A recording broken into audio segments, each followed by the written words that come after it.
When you're staring at a list of gaming desktops and the specs start looking like a science fiction brochure, it's easy to feel the hesitation creep in. You wonder if you'll end up paying for a machine that's overkill for your favorite titles, or worse, one that won't fit in your room or keep up with the next wave of games. I've spent the last few weeks setting up the msi Aegis R2 AI gaming desktop, running a mix of AAA releases, a couple of VR sessions, and even some AI-assisted video editing, just to see if it lives up to the hype. Link is in the description if you want to check the product details on Amazon.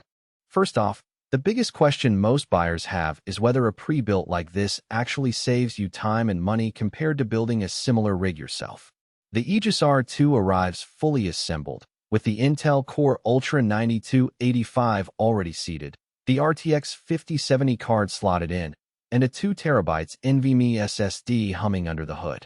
For someone who doesn't want to wrestle with BIOS settings, cable management, or the occasional "why won't this GPU boot" moment, the convenience factor is huge. It's essentially a plug-and-play experience, and the Windows 11 home installation is already optimized for gaming, so you can boot, install your launchers, and jump straight into a match. What does that mean for daily usability? I used the desktop as my primary workstation for a week, switching between a 1440p competitive shooter, an open-world RPG at 4K, and a VR title that pushes the GPU hard.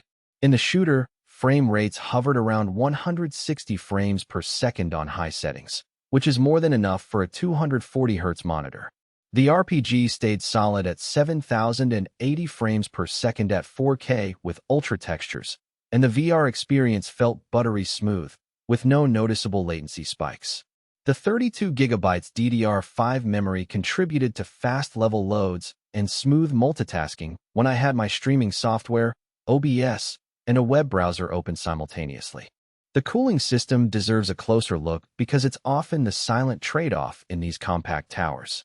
MSI equipped the Aegis R2 with an ARGB fan array that doubles as an aesthetic statement and an active airflow solution. Under idle conditions, the case is whisper quiet, which is nice if you have a home office or share a space. When the RTX 5070 ramps up for a demanding scene, the fans spin up noticeably louder, but they stay below the threshold where they become a distraction. In my tests, the GPU temperature capped around 71°C during a 30-minute stress test, well within safe limits, so you're not sacrificing performance for silence. Now, let's talk about hidden trade-offs. The case, while sleek and featuring customizable lighting, is on the smaller side for a full tower. That design choice limits the number of additional drives you can add later. The 2TB SSD is generous for most gamers, but if you plan on a massive library of 4K media or want multiple NVMe drives for separate OS partitions, you'll run into space constraints. The power supply is sufficient for the current configuration, but any future upgrade to a higher-end GPU would likely require a PSU swap, which isn't as straightforward as opening a tool-free chassis. Who should consider this machine? If you're a serious gamer who wants a system that can handle the latest titles at high resolutions without the hassle of building, the Aegis R2 hits the sweet spot. Streamers who need reliable performance for both gaming and encoding will appreciate the extra headroom the CPU provides, especially with AI-enhanced features that some newer streaming software leverages. Creators dabbling in AI-assisted workflows like quick upscaling or background removal will find the Ultra 9's AI cores useful right out of the box. Also, if you want a desk that looks as good as it performs, the RGB lighting and clean cable routing give it a premium vibe. On the flip side, this isn't the best pick for someone watching every dollar. The price point reflects the high-end components and the convenience of a pre-built. So if you're comfortable assembling a PC and you're willing to hunt for deals on parts, you could achieve similar performance for less. Likewise, if you're a minimalist who prefers a tiny form factor, the Aegis R2's dimensions might feel bulky.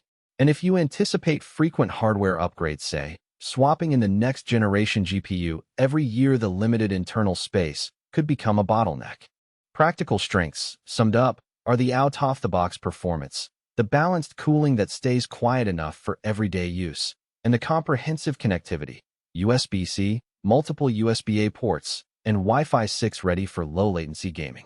The RTX 5070 gives you solid ray tracing capability without forcing you into the highest price tier of GPUs, and the 32GB DDR5 memory eliminates any RAM-related stutter in modern titles.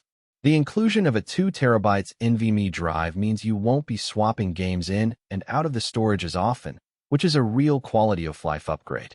The practical weaknesses are mostly about